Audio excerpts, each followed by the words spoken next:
একটু দেন বাড়াই ভাই। আর আপনারা যারা আছেন, আচ্ছা ঠিক আছে, বসেন, মুরব্বী মানুষ যারা আছেন প্যান্ডেলের ভিতরে একটু সামনে, এই যে সামনে ফাঁকা জায়গা, সামনে পুরো করে বসে। ইন্নাল হামদুলিল্লাহি জামিআ ثم الحمد لله نحمده ونستعينه ونستغفره ونؤمن به ونتوكل عليه ونعوذ بالله من شرور أنفسنا ومن سيئات أعمالنا. من يهد الله فلا مضل له ومن يضلله فلا هادي له. ونشهد أن لا إله إلا الله وحده لا شريك له. ونشهد أن سيدنا وسندنا وحبيبنا وحبيب ربنا ومولانا محمدا عبده ورسوله الذي أرسله بالحق بشيرا ونذيرا وداعيا إلى الله بإذنه وسراجا وقمرا منيرا. أما بعد فأعوذ بالله من الشيطان الرجيم. بسم الله الرحمن الرحيم.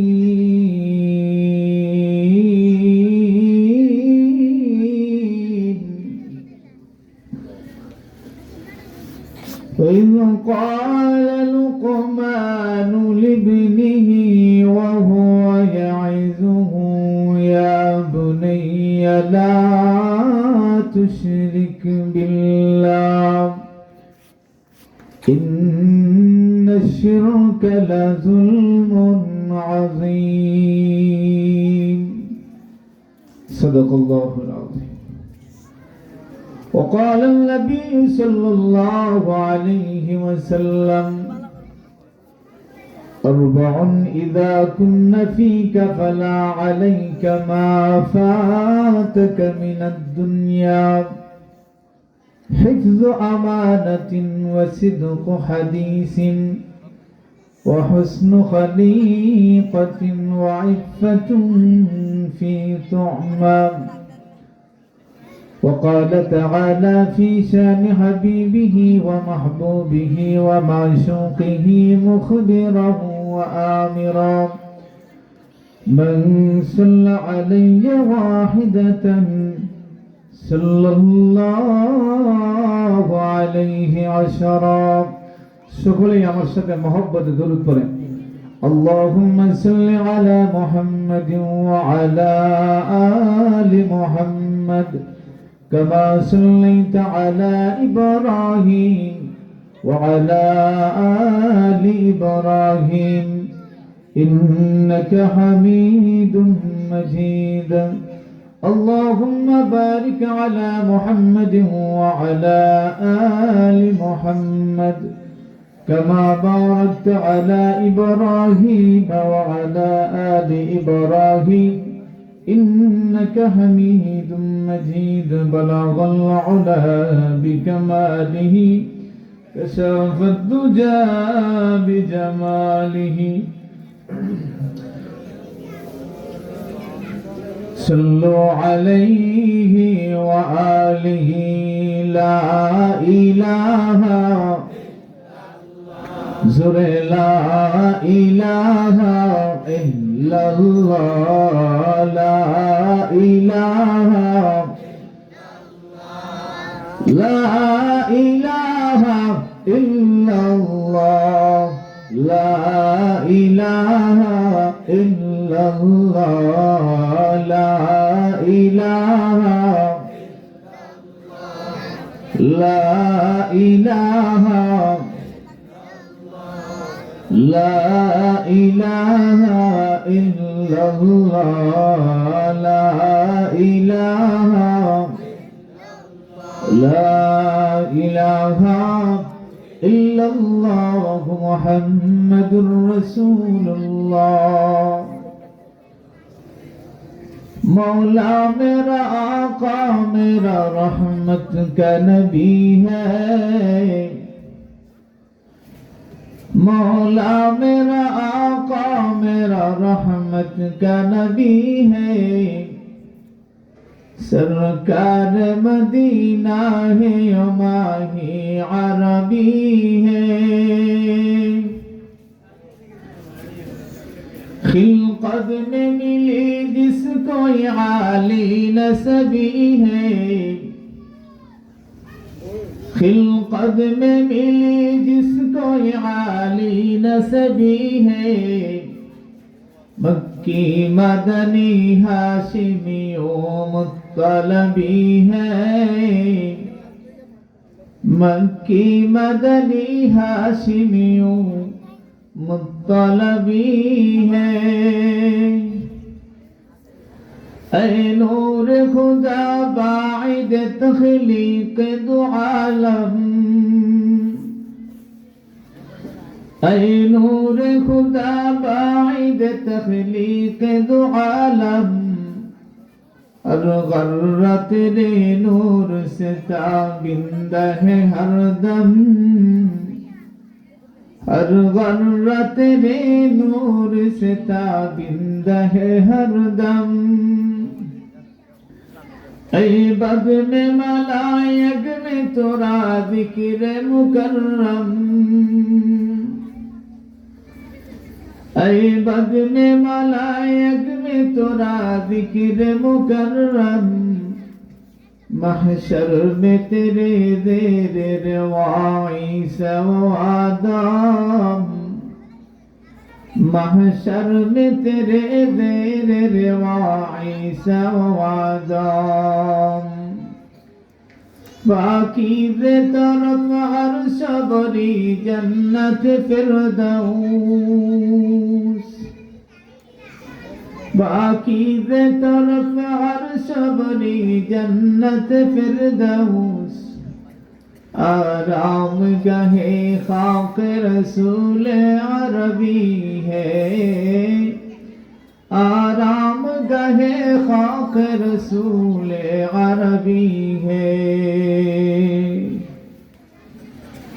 अल्हम्दुलिल्लाह हिमालय हजरत बिलाल रदियल्लाहु अन्हु নুরানি হাফিজিয়া মাদ্রাসা ও দারুল উলুম ওয়াজিফা খাতুন মহিলা মাদ্রাসার উদ্যোগে আয়োজিত আজকের এই জান্নাতি টুকরা মজলিসে আল্লাহ রাব্বুল আলামিন আপনাদেরকে আমাকে আসার বসার তৌফিক দান করেছেন। এজন্যই সকলেই প্রাণ খুলে আকাশ বাতাস মুখরিত করে সকলেই জোরে সুরে পড়ি আলহামদুলিল্লাহ, আরো জোরে পড়ি আলহামদুলিল্লাহ।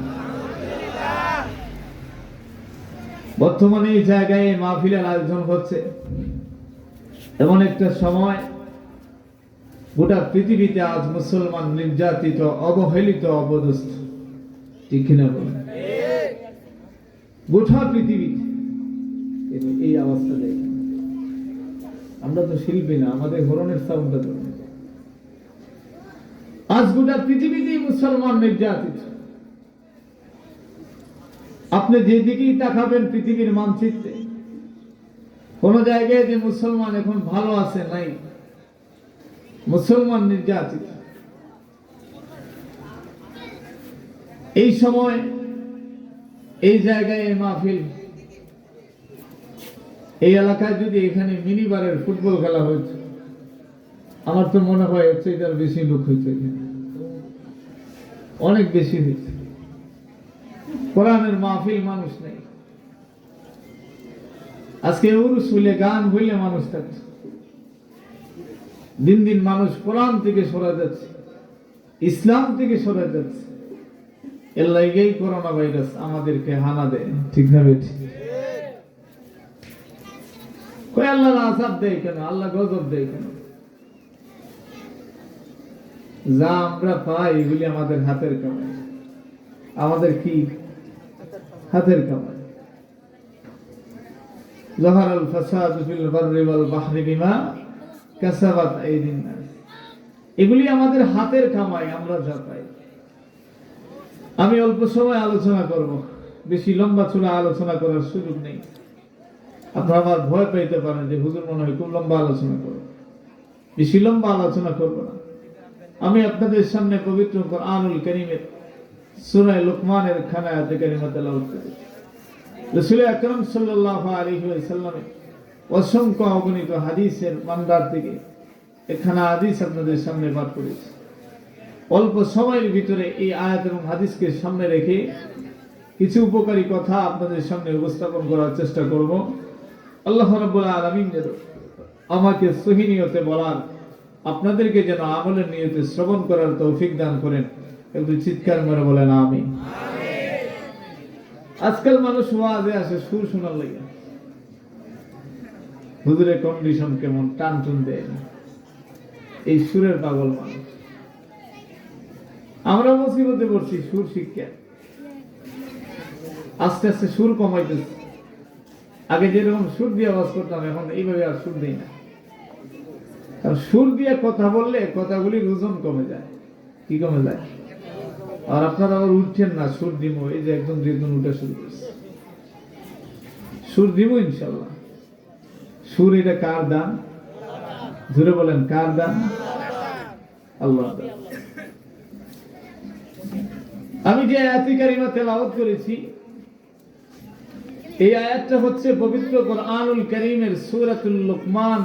একটা সূরা আছে, সূরাটার নাম কি? আমার সাথে কথা বলতে হবে। সূরা লুকমান, সূরার নাম কি? এই সূরার ভিতরে আল্লাহ তাআলা আল্লাহর এক গোলামের কথা আল্লাহ পছন্দ হয়েছে, এই জন্যই আল্লাহ তাআলা এই কথাগুলি পবিত্র কুরআনুল কারীমের ভিতরে আল্লাহর কথা বানাই আল্লাহ কোরআনে নাযিল করেছেন। সুবহানাল্লাহ।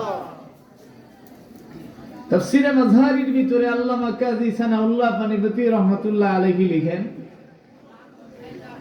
আল্লাহ তাআলা এই সূরার ভিতরে যে লোকমান নামক যে ব্যক্তির কথা আলোচনা করেছেন, যার কথাগুলি আল্লাহর কাছে পছন্দ হয়েছে, এই লোকমান ছিলেন একজন গোলাম। কি ছিলেন? গোলাম। বুঝেননি আপনারা? এখনকার যুগে যেভাবে বাজারে গরু ছাগল বিক্রি করা হইতো, আগেকার যুগে মানুষকেও এইভাবে বাজারে বিক্রি করা হইতো। এই লোকমান, যে লোকমানের নামে পবিত্র কুরআনুল কারীমের সূরা আল্লাহ তাআলা দিয়েছেন, উনি ছিলেন একজন গোলাম। তাফসীরে মাযহারির ভিতরে পাওয়া যায়, এই যে গোলাম লোকমান ছিলেন, উনি ছিলেন হযরত দাউদ আলাইহিস সালামের জামানার লোক। সুবহানাল্লাহ বলেন। কোন নবীর জামানার লোক? দাউদ আলাইহিস সালামের জামানা। যদি কম সময়ে আলোচনা করব, কিন্তু দামি কিছু কথা বলবো, মোবাইলেও না, মাথায় ঢুকাইতে হবে। রাজি আছেন তো ইনশাআল্লাহ? তো এত দামি কথা আল্লাহর কাছে পছন্দ হইল, আল্লাহ তাআলার কাছে এত দামি পছন্দের কথাগুলি আল্লাহ তাআলা কোরআনে দিলেন, তাহলে কথাগুলিও তো দামি। কথা বলেন ঠিক না? এই দামি কথাগুলির মধ্যে মাত্র দুইটা কথা যে আয়াতে আছে, অনেকগুলি কথা আছে, কিন্তু আমি যে আয়াতে কারিমা তেলাওয়াত করেছি, এই আয়াতের ভিতরে দুইটা কথা আল্লাহর কাছে বড় পছন্দ হয়েছে। আল্লাহ তাআলা আল্লাহর কালামে আল্লাহর কথা বানায়া এই কথাগুলি কুরআনুল কারীমের সূরাতুল লুকমানে দিয়েছে। লোকমান আলাইহিস সালাম ছিলেন একজন গোলাম। গোলাম অবস্থায় ওনাকে একজন মালিক কিনে ওনার বাড়িতে নিল। বাড়িতে নেওয়ার পরে ওই মালিকের বাড়িতে লোকমান আলাইহিস সালাম কাজ করতেন। কি করতেন? আর জোরে বলেন, কাজ করতেন। লোকমান আলাইহিস সালাম যখন কাজ করতেন, তো কাজ করার পরে লোকমান আলাইহিস সালাম বাড়ির মালিককে বললেন, মালিক, আমি আপনার বাড়িতে সকাল থেকে সন্ধ্যা পর্যন্ত কাজ করব, কিন্তু আমি মাগরিবের পর থেকে ফজর পর্যন্ত আপনার বাড়িতে কাজ করতে পারবো আর জোরে বলেন। বাড়ির মালিক বলে আমি তোমাকে কিনছি, আমি খরিদ করে আনছি আমার কাজ করার জন্য, আমার বাড়িতে তুমি কাজ করবা। এখন বলতেছে তুমি রাত্রিবেলা কাজ করতে পারবা না, তাহলে আমি তোমাকে কিনলাম কেন? লোকমান আলাইহিস সালাম বলেন, আপনি আমাকে কিনছেন, আমি আপনার কাছে অনুরোধ করতেছি আপনি আমাকে মাগরিবের পরে একটু ছুটি দিবেন, আবার আমি ফজরের পরেই আমি আপনার কাছে চলে আসবো। সুবহানাল্লাহ। লোকমান আলাইহিস সালাম সারা দিন কাজ করেন, মাগরিবের পরে কোথায় চলে যান, কোনো খোঁজ পাওয়া যায় না। পাশের বাড়ির এক বৃদ্ধ লোক আইসা বাড়ির মালিককে বলতেছে, ও মালিক, তুমি যে গোলামটা রাখছো জানো তোমার গোলাম মাগরিবের পরে কোথায় যায়? এবার সে বলে, না, মাগরিব পরে আমার গোলাম কই যায় সেটা আমি যাই না কি করি? ওই তোমার গোলাম এটা কাফন চুরি করতে যায়। নাউজুবিল্লাহ। এইভাবে যখন ইবাদত বন্দেগী করতেন, ইবাদত বন্দেগী করতে করতে দিনের বেলা বাড়ির মালিকের বাড়িতে কাজ করতেন, আবার রাত্রিবেলা চলে যাইতেন। এইভাবে কাজ করতে করতে একটা দিন ওনার এমন অবস্থা হইল, ওনার মালিক ওনাকে বড় পছন্দ করছে, ওনার আমল আখলাক ইবাদত বন্দেগী। ওনার মালিক বলল, লোকমান, আজকে থেকে আমি তোমারে আজাদ করে দিলাম। সুবহানাল্লাহ, বলেন না সুবহানাল্লাহ। শরীয়তে তিনটা জিনিস নিয়ে কোনো হাসি তামাশার কিচ্ছু নাই। কেউ যদি মুখ দিয়ে বের করে তাইলে কার্যকরিতা হয়ে গেছে। সালাসাতুন জিদ্দুহুন্না জিদ্দুন ওয়া হাজলুহুন্না জিদ্দুন। এর মধ্যে একটা হলো গোলাম আজাদ করা। কোন মানুষ যদি কোনো গোলামকে বলে আমি তোমাকে আজাদ করে দিলাম, আর তাকে ফিরিয়ে নিতে পারবে না। আর কেউ যদি তালাক দিয়ে দেয়, নিজের বউর যদি হাইসাও কয় তালাক দিলাম, রাগের মাথায় যদি কয় তালাক দিলাম, বিদেশ থেকে কেউ যদি কয় তালাক দিলাম, যেভাবেই কোক তালাক বললেই বউ তালাক হয়ে যায়, আর ফিরিয়ে নিতে পারবে না। কথা বলেন ঠিক না? আর একটা হলো কবুল। বিয়ের সময়, বিয়ের সময় যদি একবার কয়লা কবুল, তাহলে কবুল, স্বামী স্ত্রী হয়ে গেছে, এটা আর ফেলাই দিতে পারবে না। তাহলে তিনটা জিনিস নিয়ে শরীয়তের ভিতরে কোনো ঢং তামাশা কোনো কিছু চলে না। এবার লুকমান আলাইহিস সালাম আজাদ হয়ে গেলেন, কি করবেন? কোনো কাজ পান না। একজন মানুষ ডাক দিয়া কয়, লোকমান, এখন তুমি কি করবা? চলো আমার সাথে, আমার বকরি আছে, আমার বকরিগুলি তুমি রাখালি করবা, প্রয়োজনে আমি তোমাকে মাস শেষে একটা টাকা হাদিয়া দিব চলাফেরার জন্য। সুবহানাল্লাহ বলেন। আমার ভাইরা শুনো, একবার লোকমান আলাইহিস সালাম ওই যুবকের কথা শোনার পরে সারাদিন হাওরের মধ্যে বকরি চড়ায়া যখন সন্ধ্যা বেলা হয়ে যায়, কোথায় থাকবেন, কি খাইবেন? বকরি রাখালি করার পরে ওই বকরির মালিক একটা টাকা ওনাকে দেয়। ওই টাকা দিয়ে কিছুদিন চলার পরে লোকমান আলাইহিস সালাম দেখেন এই টাকা দিয়ে চলা সম্ভব হয় না। লোকমান আলাইহিস সালাম এবার বললেন, মালিক, তোমার বকরি রাখালি করে আমার তো পরিবার চলে না, আমার পেট চলে না, আমার সম্ভব হয় না। আমি আগামীকাল থেকে তোমার বকরি রাখালি করতে পারবো না, আগামীকাল থেকে আমি অন্য কাজের মধ্যে চলে যাব। লোকমান আলাইহিস সালাম বললেন, এই বকরি রাখালি করে আমার হয় না, আগামীকাল চলে গেলেন কাঠমিস্ত্রি কাজ করার জন্য। এটা তাফসীর। কিন্তু কি কাজ করার জন্য? কাঠমিস্ত্রি কাজ। আপনারা বুঝেননি? ওই যে লাকড়ি দিয়ে দরজা বানায়, জানালা বানায়, চিনেন না আপনারা? লোকমান আলাইহিস সালাম কাঠমিস্ত্রির কাজ করতেন। কাঠমিস্ত্রির কাজ করতে করতে ওনার ভিতরে ছিল আল্লাহর ভয়, আল্লাহর গোলামি করতেন। ওয়াক্ত হইলেই নামাজে যাইতেন, আল্লাহর কাছে চাইতেন। আল্লাহর কাছে ওনাকে বড় পছন্দ হইল।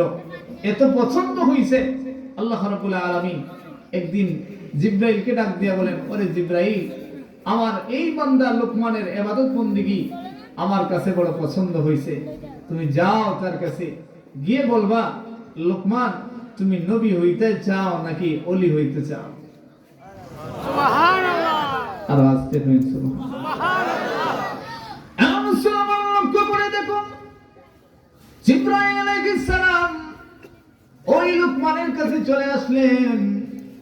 আসার পরে বলেন, ও আল্লাহর গোলাম, আল্লাহ রাব্বুল আলামিন তোমার ইবাদত বندگির উপরে এত বেশি খুশি হয়েছে, জমিন থেকে তুমি আল্লাহর ইবাদত বندگি করো, আল্লাহর কাছে তোমার ইবাদত বندگি এত বেশি পছন্দ হয়েছে।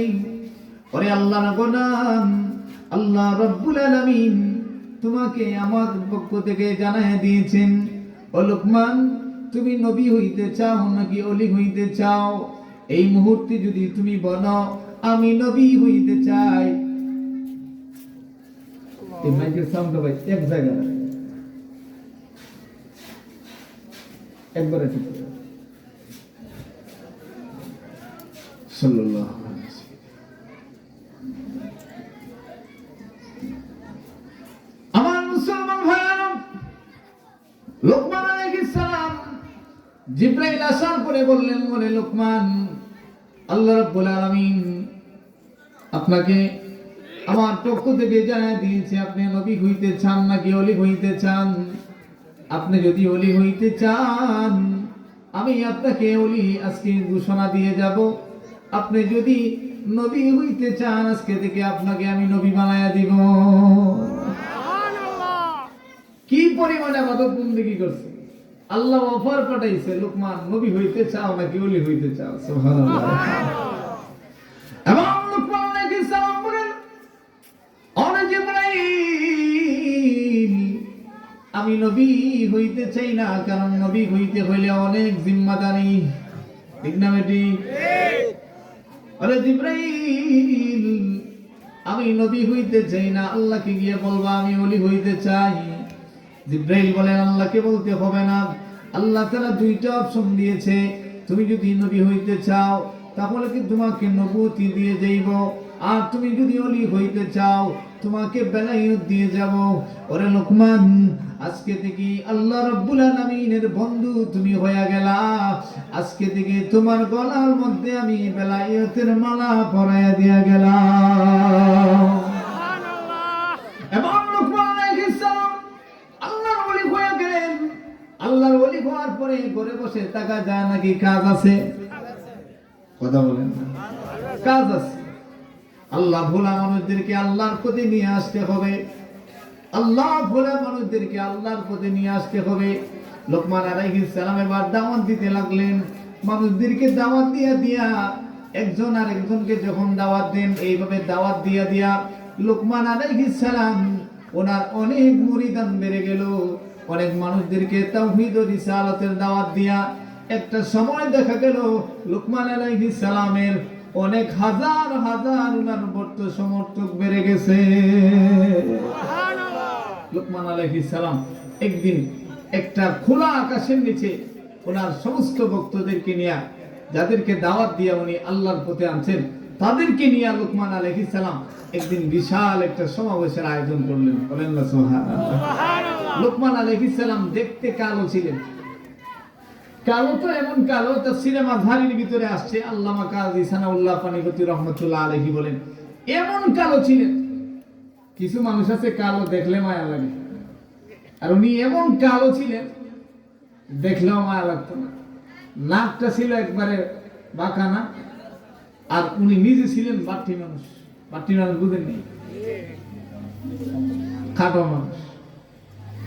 তো লোকমান আলাইহিস সালাম তো খাটো মানুষ ছিলেন, বাট্টি মানুষ ছিলেন। এই খাটো মানুষ, বাট্টি মানুষ, নাক তেরা, এরপরে চেহারা কালো, এমন কালো মানুষকে সাইজেও সুন্দর নাই, আল্লাহ তাআলা আল্লাহর ওলি বানায় দিয়েছেন। এতে বোঝা গেল আল্লাহর ওলি হইতে হইলে সুদাম দেহের অধিকারী হইতে হয় না, উচ্চ বংশের হওয়া লাগে না, এত বেশি ধন সম্পদের মালিক হওয়া লাগে না, টাকা পয়সার মালিক হওয়া লাগে না। আল্লাহর ওলি হইতে হলে পরিষ্কার একটা অন্তর লাগে, ঠিক না ঠিক? পরিষ্কার অন্তর লাগে। লোকমান আলাইহিস সালামের সেই অন্তরটা ছিল। ইন্নাল্লাহা লা ইয়ানজুরু ইলা আসওয়ারিকুম ওয়া আমওয়ালিকুম ওয়ালাকিন ইয়ানজুরু ইলা কুলুবিকুম ওয়া আমালিকুম। আল্লাহ তাআলা মানুষের তো সৌন্দর্য, কে সুঠাম দেহের অধিকারী, কে কত বড় সৌন্দর্য, কে কোন বংশের লোক, এটা আল্লাহ তাআলা চায় না। আল্লাহ তাআলা দেখে কার কলব পরিষ্কার আছে, কার আমল সুন্দর আছে। সুবহানাল্লাহ বলে। সুবহানাল্লাহ।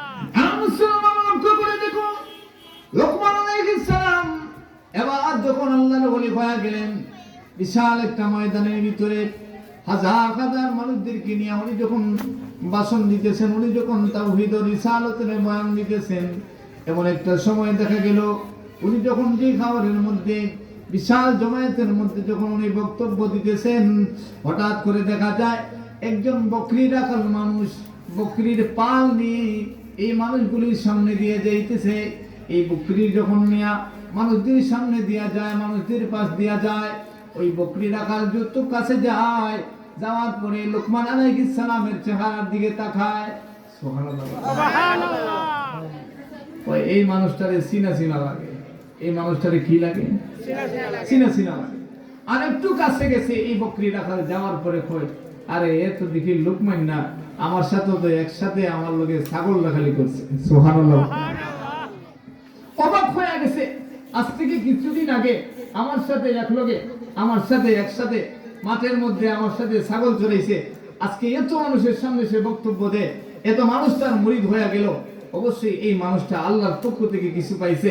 এই বকরি রাখাল যখন এই মজলিসের কাছে গেল, কাছে যাওয়ার পরে লোকমান আলাইহিস সালাম যখন ওনার সমস্ত যাদেরকে দাওয়াত দিয়েছিলেন, সমাবেশ যখন শেষ হয়ে গেছে, এই বকরি রাখাল গিয়া লোকমান আলাইহিস সালামকে জড়ায় ধরছে। সুবহানাল্লাহ, সুবহানাল্লাহ বলছেন না? কই দোস্ত, একটা সময় তো তুমি আর আমি মাঠের মধ্যে ছাগল চড়াইছি, আজকে তুমি এত বড় ওলি হয়ে গেলা কেমনে? এত মানুষদেরকে দিনে দাওয়াত দাও, কিভাবে কি পাইছো? কি গুণ তোমার মধ্যে আছে? ও বন্ধু, আমি তোর দুইটা পাওয়া ধরে বলি, কি গুণ তোরে আল্লাহ তাআলা দিছে, আর কি গুণ তোর মধ্যে থাকার কারণে আল্লাহ তাআলা তোকে এত দামি বানাইছে? আজকে আমারে বলে যা, কারণ একসাথে তুই আর আমি তো বকরি রাখালি করছি, আজকে তুই এত দামি হয়ে গেলা। লোকমান আলাইহিস সালাম তার বন্ধুকে বলেন, বন্ধু শোনো, আমি আর তুমি একসাথে বকরি রাখালি করছি, কিন্তু আমি আযান হইলে নামাজে যাইতাম, আমি সবসময় আল্লাহর ইবাদত বন্দেগী করতাম, কিন্তু তুমি ইবাদত বন্দেগী করতা না। আল্লাহর ইবাদত বন্দেগী করার কারণে আল্লাহ তাআলা আমাকে তার ওলি বানায় দিয়েছেন। তবে বিশেষ দুইটা গুণ আমার মধ্যে থাকার কারণে আল্লাহ তাআলা আমাকে নবী বানাইতে চেয়েছিল, আমি নবী হই নাই। আমি বলছি আমাকে ওলি বানায় দাও, আল্লাহ তাআলা আমাকে জিবরাইলের মাধ্যমে আল্লাহর ওলি বানায় দিয়েছে। সুবহানাল্লাহ। এ মুসলমান, একটু করে দেখুন। এবার সেই বকরি রাখাল বলে, বন্ধু বলো বলো, কোন দুইটা কারণে, কোন দুইটা আমল তোমার মধ্যে থাকার কারণে আল্লাহ রাব্বুল আলামিন তোমাকে আল্লাহর ওলি বানায় দিয়েছেন? কি এমন দুইটা গুণ? এবং লোকমান আলাইহিস সালাম বলেন, বন্ধু শুনো, এক নম্বর গুণ হলো, আমার বয়স হওয়ার পর থেকে এই পর্যন্ত, আমি যেদিন থেকে বালেগ হয়েছি, বালেগ হওয়ার পর থেকে এই পর্যন্ত, আজও পর্যন্ত আমি একটা দিন, একটা মুহূর্তের জন্য একটা মিথ্যা কথা আমি বলি নাই। বলেন সুবহানাল্লাহ। কয় নম্বর গুণ? জোরে বলেন, কয় নম্বর? এই হলো একটা গুণ। আমি যেদিন থেকে বালেগ হইছি, বালেগ হওয়ার পর থেকে নিয়ে আজ পর্যন্ত একটা মিথ্যা কথা বলি না। এবার বন্ধু বলে, বন্ধু বলো দুই নাম্বার কি গুণ, দেখি আমি হাসিল করতে পারি কিনা। যদি আমিও হাসিল করতে পারি, আল্লাহ তাআলা আমাকে ওলি তো বানায় দিবে।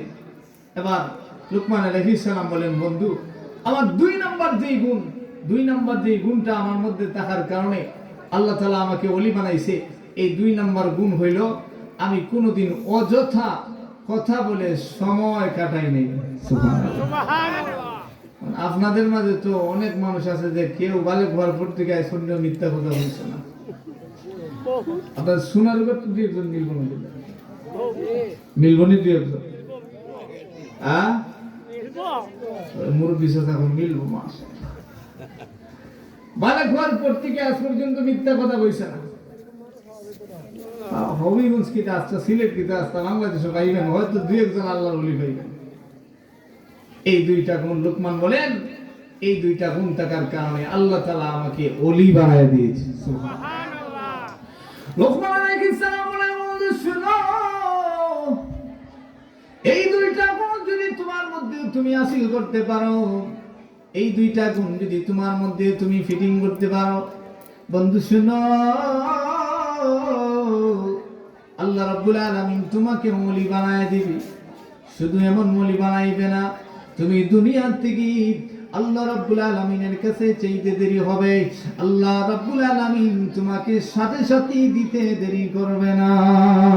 সুবহানাল্লাহ। আর মুসলমান লক্ষ্য করে দেখো, ওই বন্ধু বকরি রাখাল আজ থেকে সে পরিবর্তন হয়ে গেল, আর মিথ্যা কথা বলে না। কি বলে না? আর জোরে বলেন, কি বলে না? মুসলমান এই কালেঙ্গা মাদ্রাসা, এই মাদ্রাসার থেকে এই হিমালয়া মাদ্রাসার থেকে যদি আজকের থেকে আপনি প্রতিজ্ঞা করেন আজ থেকে আর কোনোদিন মিথ্যা কথা বলবো না, মরণের আগ পর্যন্ত কোনোদিন মিথ্যা কথা বলবো না, এই প্রতিজ্ঞা যদি করে দিতে পারেন আল্লাহর কোরআন প্রমাণ করে, এই দুইটা গুণ যদি তোমার মধ্যে থাকে, 1 নম্বর মিথ্যা কথা বলবা না, 2 নম্বর অযথা কথা বলে সময় কাটাইবা না, এই 2 গুণ যদি বান্দা যে কেউ তোমার মধ্যে যদি ফিটিং করতে পারো, আল্লাহ রাব্বুল আলামিন মরণের আগে তোমাকে ওলি বানায়া কবরের জগতে নিবে। এবার সেই বকরি রাখাল আমল শুরু করে দিল, আর মিথ্যা কথা কয় না, অযথা সময় কাটায় না, মিথ্যা কথা কয় না, অযথা সময় কাটায় না। আর অযথা সময় কাটাইবার সময় পাইব কই? কারণ অযথা সময় তো মুমিন কাটাইতে পারে না। ও মুসলমান, আপনি ফজরের নামাজ পড়ছেন, ফজরের নামাজ পড়ার পরে সূরা ইয়াসিন পড়েন, এরপরে আপনি ঘুমায় যান, জমিনের মধ্যে কাজ করেন, এরপরে জোহরের নামাজ পড়েন। রাসূলুল্লাহ সাল্লাল্লাহু আলাইহি ওয়াসাল্লাম বলেন, আমার উম্মতের মধ্যে আমার উম্মতরা যদি 5 ওয়াক্ত নামাজের পরে সুবহানাল্লাহ 33 বার, আলহামদুলিল্লাহ 33 বার, আল্লাহু আকবার 36 বার পড়ে, রাসূলুল্লাহ বলেন আমার উম্মতের যদি সমুদ্রের ফেনা পরিমাণ গুনাহ হয়, আল্লাহ রাব্বুল আলামিন এই সমুদ্রের ফেনা পরিমাণ গুনাহ বান্দার মাফ করে দিবেন। সুবহানাল্লাহ। আমলটা বড় কঠিন না? খুব কঠিন না? 5 ওয়াক্ত নামাজের পরে সুবহানাল্লাহ কতবার? 33 বার। আলহামদুলিল্লাহ কতবার? 33 বার।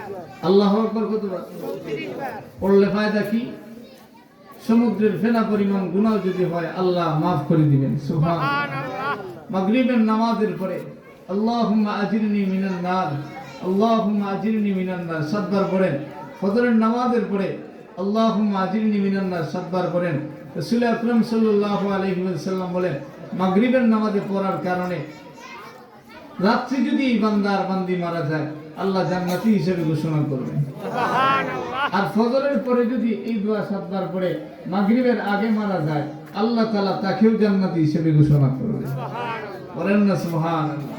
আমল থেকে দূরে সরে গেছি, মাগরিবের নামাজের পরে সূরা ওয়াকিয়া তিলাওয়াত করেন, আল্লাহ তাআলা ওয়াদা করে বলেন আমার সেই বান্দাকে অভাব কোন জিনিস স্পর্শ করতে পারবে না যদি আমার বান্দা সূরা ওয়াকিয়া তিলাওয়াত করতে পারে। সুবহানাল্লাহ। এশারের নামাজের পরে সূরা মুলক তিলাওয়াত করেন। কে কে করছেন? কোন ভাইছেন? আমি আলহামদুলিল্লাহ করছি। এশারের নামাজের পরে আরেক হুজুর করছে। এশারের নামাজের পরে সূরা মুলক তিলাওয়াত করেন। রাসূল আকরাম সাল্লাল্লাহু আলাইহি ওয়াসাল্লাম বলেন কবরের আযাব থেকে আল্লাহ নিজের জিম্মায় বান্দারে বাঁচাইবেন। সুবহানাল্লাহ। আমল তো বেকার সময় কাটাইব কেমনে? ওই গরু রাখাল তো সব সময় আল্লাহর ইবাদত বندگی করে, একটা সময় দেখা গেছে এই গরু রাখাল, এই বকরি রাখাল যেটা ছিল এটাও আল্লাহর ওলি হয়ে গেছে। সুবহানাল্লাহ। ওলি হওয়ার পরে এক বেটা গোলাম বাজারে গেছে, গোলাম বাজার থেকে তারা খরিদ করছে, খরিদ করার পরে তার বাড়িতে নিছে। এই গরু রাখাল, এই বকরি রাখাল বাড়ির মালিককে কয়, মালিক আপনার বাড়িতে আমি কাজ করব, কিন্তু যখন মসজিদের মিনার থেকে আযান আসবে আমি আর আপনার বাড়িতে কাজ করতে পারবো না, আমি আল্লাহর কদমে সিজদা দেওয়ার জন্য মসজিদে চলে যাব। সুবহানাল্লাহ। বলেন না সুবহানাল্লাহ। এমন কামলা তো আমরা দেশে অভাব নাই যে কইবো আপনার বাড়িতে কাজ করবো আর দুয়ারের আযান হইলে আমারে ছাড়বেন, এমন কামলা আছে? তবে নামাজের টাইমে নামাজ না পড়লে আরো ভালো। এবার যখন কাজ করে, এইভাবে কাজ করতে করতে যখন একটা পর্যায়ে এই গোলাম যখন কিছুদিন কাজ করলো, কাজ করার পরে এই গোলামটাও রাত্রিবেলা তাহাজ্জুদের নামাজ পড়ার জন্য সময় চায়। বাড়ির মালিককে বললো, মালিক আমি রাত্রিবেলা আপনার বাড়িতে কাজ করতে পারবো না। আমি কিনছি তো আমার বাড়িতে রাত্রিবেলা কাজ করার জন্য, এখন তুমি যদি বলো রাত্রিবেলা কাজ করতে পারবো না, তাহলে তুমি কেন আমি তোমার খরিদ করলাম? মালিক আমি যে প্রত্যেকদিন তোমার এখানে কাজ করবো না, এর বিনিময়ে আমি প্রত্যেকদিন সকালে আপনাকে একটা স্বর্ণের মুদ্রা আপনাকে হাদিয়া দিব। বলেন সুবহানাল্লাহ। সুবহানাল্লাহ। বাড়ির মালিক অবাক হয়ে গেল, কিনে আশ্চর্য ব্যাপার, আমার বাড়িতে গোলামির কাজ করবে, আমার বাড়িতে মাগরিবের পর থেকে ফজর পর্যন্ত কাজ করতে পারবে না, এর বিনিময়ে সে আমাকে স্বর্ণের টাকা দিবে, তাহলে সে আমার বাড়িতে গোলামির কাজ করে কেন?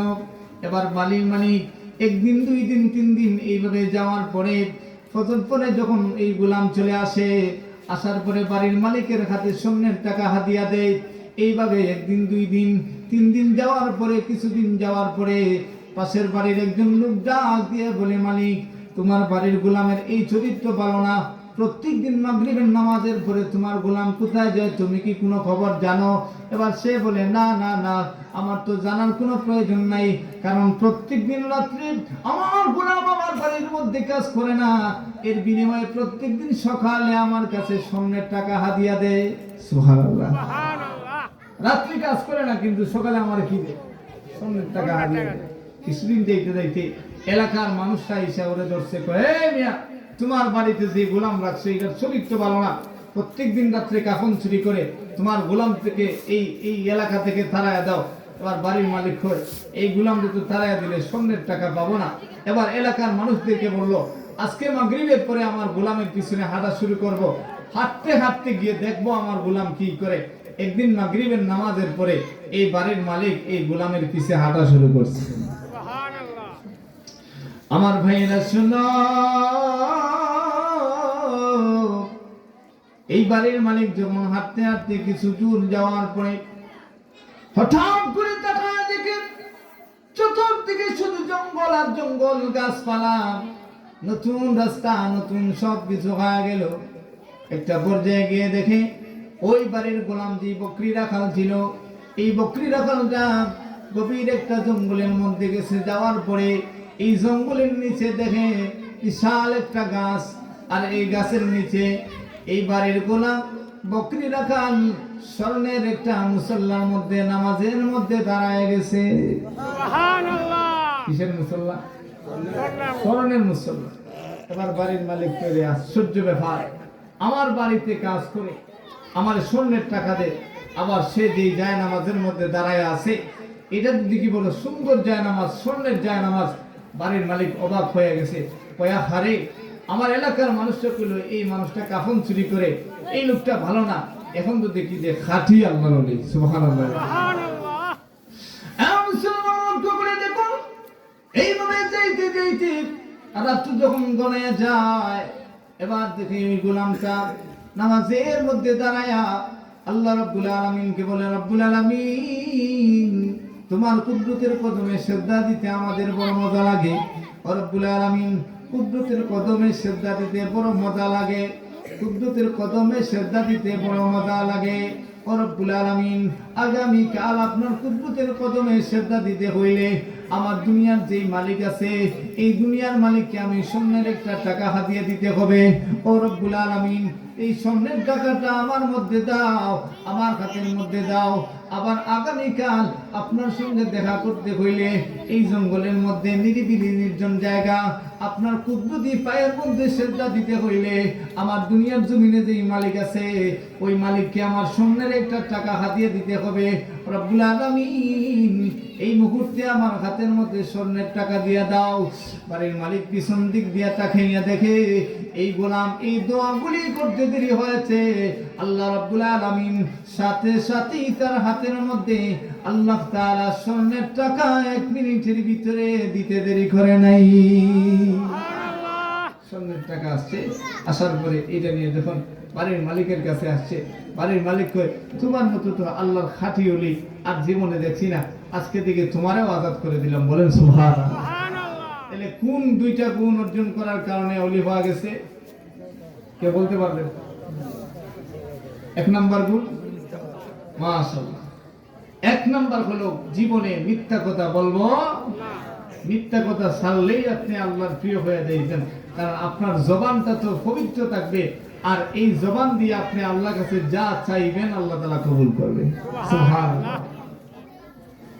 এবার 2 নাম্বার হলো অযথা সময় কাটাবো না।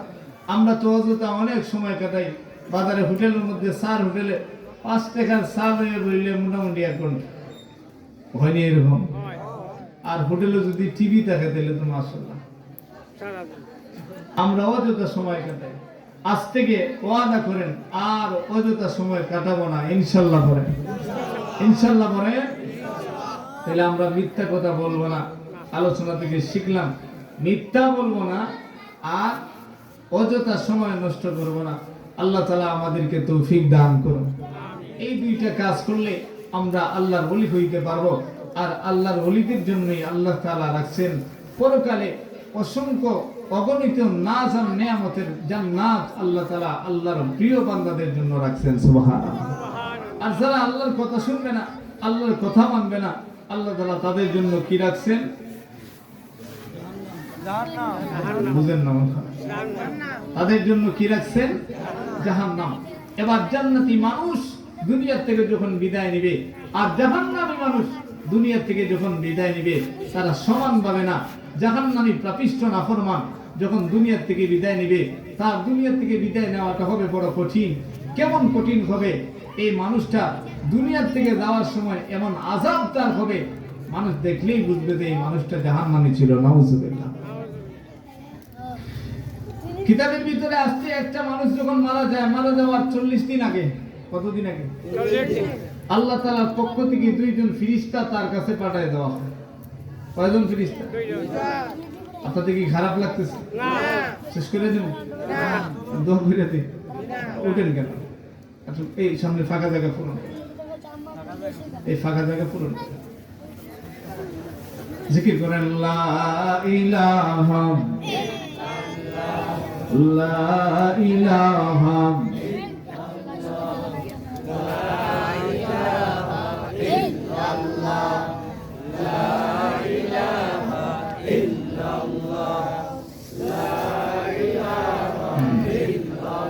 লা ইলাহা ইল্লাল্লাহ মুহাম্মাদুর রাসূলুল্লাহ সাল্লাল্লাহু আলাইহি। বসেন, অনেক গুরুত্বপূর্ণ কিছু জিনিস আপনাদের দিনু আজকে, অনেক দামি দামি জিনিস নিয়ে বসেন। এ মুরব্বী বাবা বসেন। তাহলে মানুষ মারা যাওয়ার 40 দিন আগে কয়জন ফেরেশতা আল্লাহ পাঠান? দুইজন। বুঝবেন আলোচনার মূল বিষয়, আর মাত্র 20 মিনিট আলোচনা করব। মূল বিষয়টা কিন্তু এখানে। দুইজন ফেরেশতা আসেন, আসার পরে দেখেন একজন মানুষ এখনো সোনারুঘাটে যায়, বাজার থেকে বড় বড় মাছ কিনে, কিন্তু আর মাত্র 40 দিন পরে এই মানুষটা কবরে চলে যাইবে। এই দুইজন ফেরেশতা আফসোস করে, ও আল্লাহর গোলাম, তুই হিমালয় এলাকার মানুষ, তুই কালেঙ্গা এলাকার মানুষ, আজ থেকে আর মাত্র 40 দিন পরে এই দুনিয়ার জমিনে তুই হাঁটতে পারবি না।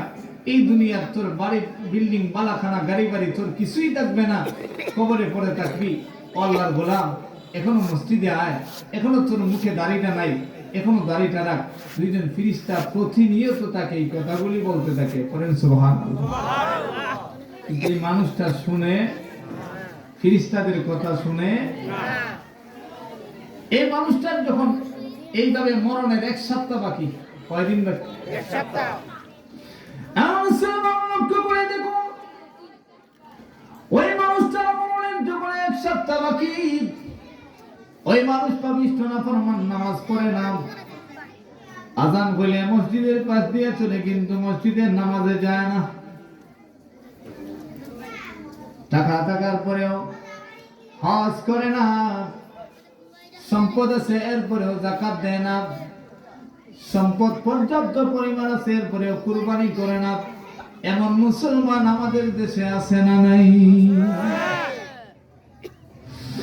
মুসলমান লক্ষ্য করে দেখুন, ওই পাপিষ্ঠ নাফরমানের মরণের আর মাত্র 1 সপ্তাহ বাকি। এই 1 সপ্তাহ আগে এই দুইজন ফেরেশতা আসার পরে বলে, ও আল্লাহর গোলাম, আর মাত্র 1 সপ্তাহ পরে এই দুনিয়ার মায়া ছেড়ে তুই চলে যাইবি। এত সুন্দর বিবি তোর আর থাকবে না, কবরের জগতে মাটির বিছানার মধ্যে তুই শুয়ে থাকবি। তোর ছেলে সন্তান থাকবে না, তোর মেয়ে থাকবে না, তোর বড় বড় দামি দামি মার্সিডিজ গাড়ি, BMW গাড়ি, কোনো কিছুই থাকবে না। ও আল্লাহর গোলাম, এখনো সময় আছে, একটু সময়ের জন্য তুই মসজিদে আয়, একটু সময়ের জন্য তুই আল্লাহর গোলামি কর। এখনো কমপক্ষে হইলেও তোর মুখের মধ্যে তুই দাড়িটা একটু লম্বা কর। ফেরেশতারা এই কথাগুলি যখন বলে, মুফাসসিরিনে কেরাম বলেন এই কথাগুলি ফেরেশতারা পাপিষ্ঠ নাফরমানের কান দিয়েও শোনা যাবে না, কারণ ফেরেশতাদের কথা কেউ শুনতে পারে না। এইভাবে যখন পাপিষ্ঠ নাফরমানের মরণের যেদিন দিন চলে আসবে, যেদিন পাপিষ্ঠ নাফরমান এই দুনিয়া থেকে বিদায় হবে, কারণ আল্লাহ তাআলা এই দুনিয়াতে যখন মানুষকে পাঠাইছেন, মানুষকে পাঠানোর সময় রব্বুল আলামিন একটা হায়াতের কোটা দিয়ে দিয়েছেন। ইযা জাআ আজালুহুম লা ইস্তাখিরুনা সাআতান ওয়া লা ইস্তাকদিমুন। আল্লাহ রাব্বুল আলামিন বলেন হায়াতের একটা লিমিট আমি আল্লাহ তাআলা দিয়েছি। 1 মিনিট আগেও 1 মিনিট পরেও কেউ এই দুনিয়া থেকে বিদায় হবে না। নির্দিষ্ট সময় যখন হয়ে যাবে, 1 সেকেন্ড আগেও হবে না, 1 সেকেন্ড পরেও হবে না। ওই নির্দিষ্ট সময় যখন তার হয়ে যাবে, আজরাইল আলাইহিস সালাম মুলাকাত করবেন।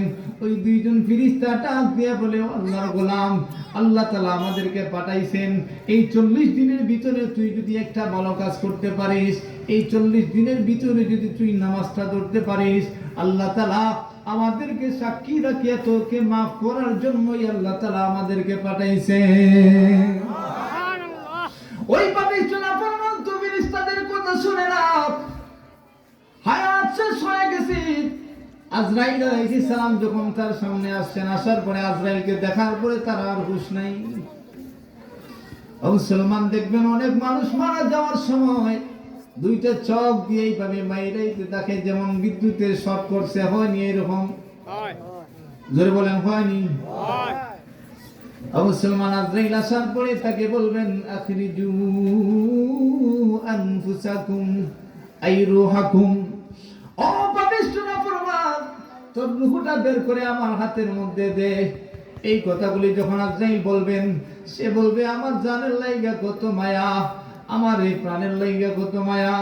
আমার শরীরে সামান্য অসুখ হইলে আমি ডাক্তারের মধ্যে দৌড় দিছি, আমার সামান্য অসুখ হইলে আমি ঢাকা বা ডেবের মধ্যে স্কোয়ারের মধ্যে দেশের মধ্যে চিকিৎসা ভালো না হইলে আমি মাদ্রাজ গিয়ে চিকিৎসা করাইছি, ব্যাংককে গিয়া চিকিৎসা করাইছি, আর না হয় আমি আমেরিকা লন্ডন গিয়া চিকিৎসা করাইছি। আমার এই দেহের জন্য বড় মায়া, আমার এই জানের লাইগা বড় মায়া। ও আজরাইল, আমার এই জানটা আমি বের করে দিতে পারবো না, কারণ আমার 10 তলা বিল্ডিং, অনেক দামি দামি গাড়ি, আমার অনেক সুন্দরী বিবি, এইগুলি সাইডা যেতে আমার মন চায় না। আজরাইল যখন এই কথাগুলি শুনবেন, তাফসীরের কিতাবের ভিতরে আসছে এই কথাগুলি শোনার পরে আজরাইল ওই পাপিষ্ঠ নাফরমানের বাম গালের মধ্যে জোরে থাপ্পড় লাগাইয়া দিবেন। বলেন আল্লাহু আকবার।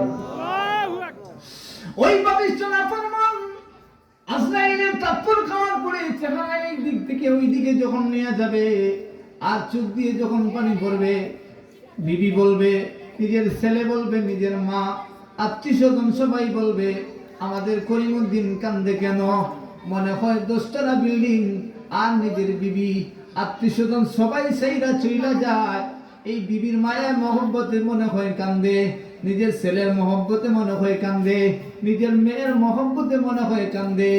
মুফাসসিরিনে কেরাম বলেন না না না, নিজের বিবির মহব্বতেও সে কান্দে না, নিজের মেয়ের মহব্বতেও সে কান্দে না, তার ধন সম্পদ কোনো কিছুর জন্য কান্দে না।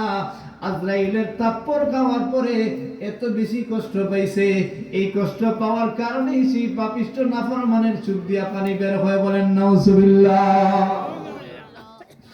এরপরে আজরাইল যখন তার ভিতর থেকে তার রূহটা যখন বের করে নিবে মুসলমান, এরপরে এই পাপিষ্ঠ নাফরমানের রূহটা যখন একটা কাগজের মধ্যে বেছাইয়া জাহান্নামের ফেরেশতারা যখন উপরের দিকে নিয়ে যাইবে, প্রথম আসমানে যাওয়ার পরে প্রথম আসমানের যে ফেরেশতা থাকবে, ওই ফেরেশতা বলবে, ও পাপিষ্ঠ নাফরমানের রূহ উপরে নিয়ে যাওয়ার কোনো পারমিশন নাই, তাকে নিয়ে তোমরা জাহান্নামের মধ্যে নিক্ষেপ করো।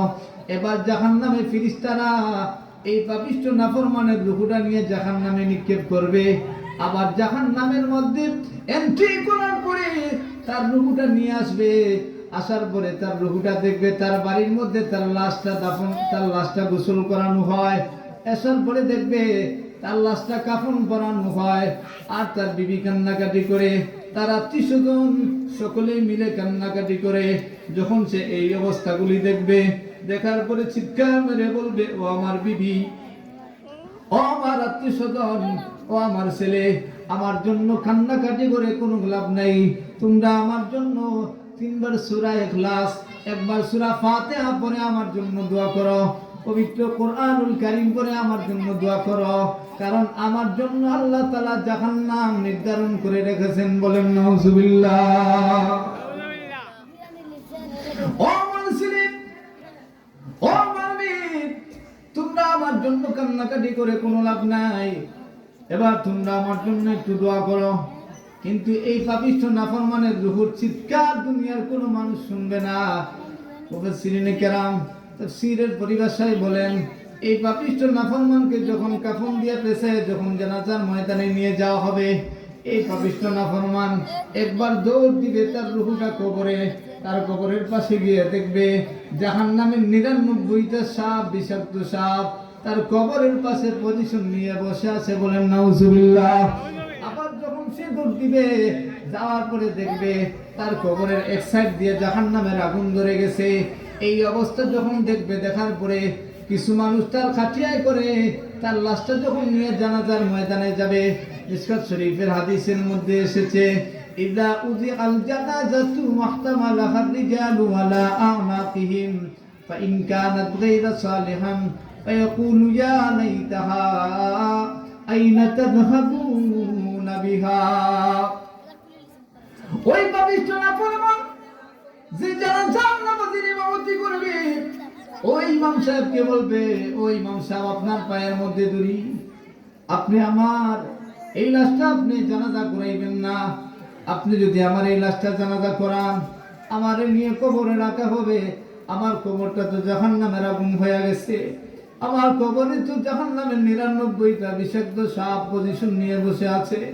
ওই ইমাম সাহেব, এই সাপগুলো চক্ষু হইল আগুনের আর দাঁতগুলো হইল লোহার। ইমাম সাহেব আমার জানাজা করাইবেন না, প্রয়োজনে আমার দেহটা জঙ্গলের মধ্যে ফেলাইয়া দেন, শিয়াল কুকুর আমার দেহটা খায়া ফেলাক, আমার কোনো দুঃখ নাই, প্রয়োজনে সমুদ্রের মধ্যে আমার দেহটা ফেলাইয়া দেন। কিন্তু এই পাপিষ্ঠ নাফরমানের চিৎকার কেউ শুনবে না। এরপরে যখন তার লাশটা জানাজা করার পরে যখন কবরের দিকে নিয়ে যাবে, যেই সমস্ত মানুষরা খাটিয়ায় ধরে কবরের দিকে নিয়ে যাবে, তাদের পায়ে ধরে চিৎকার মেরে বলে এই পাপিষ্ঠ নাফরমান বলবে, ইদা উজিয়াতুল জানাজাতু ওয়াহতামালাহা রিজালু আলা আনাকিহিম ফাইন কানাত গায়রা সালিহান ফায়াকুলু ইয়া লাইতাহা আইনা তাযহাবুনা বিহা। ও আমার বন্ধু, ও আমার আত্মীয়স্বজন, ও আমার এলাকার মানুষ, তোমাদের সঙ্গে কত চলাফেরা করলাম, একসাথে সোনারঘাট খালেঙ্গা বাজারের মধ্যে গিয়ে বৈশা চা খাইলাম, তোমরা এত নিষ্ঠুর হয়ে গেলা কিভাবে? ও আমার ছেলে, তোকে পড়ালেখা করানোর জন্য, তোরে বাইক কিনে দেওয়ার জন্য, তোদেরকে সুখে রাখার জন্য, ও আমার বিবি, তোমাকে স্বর্ণের গহনা কেনার জন্য হালাল হারামের তমিজ করি নাই, হারাম ভাবে ইনকাম করছি, সুদের মধ্যে লেনদেন করিয়া টাকা ইনকাম করে আমি তোমাকে এত সুন্দর গহনা কিনে দিছি। ও বিবি, এত পাপিষ্ঠ আপনি আজকে নাফরমান হয়ে গেলাম, এত তোমরা নিষ্ঠুর হয়ে গেলা কিভাবে? আমারে কবরে নিয়ে যাইও না। কিন্তু দুনিয়ার কোনো মানুষ তার কথা শুনবে না। একটা পর্যায়ে যখন নিয়ে কবরে রাখা হবে, কবরে রাখতে দেরি হবে, এই জাহান্নামের 99টা সাপ একটা ক্ষুধার্ত বাঘ এইভাবে তার সামনে কোনো কিছু পাইলে যেইভাবে ধরে, এইভাবে ওই পাপিষ্ঠ নাফরমানকে কবরের জগতে যখন মাটি দেওয়া শেষ হয়ে যাবে, সাথে সাথেই জাহান্নামের 99টা সাপ তাকে এইভাবে খাইতে থাকবে। বলেন নাউজুবিল্লাহ।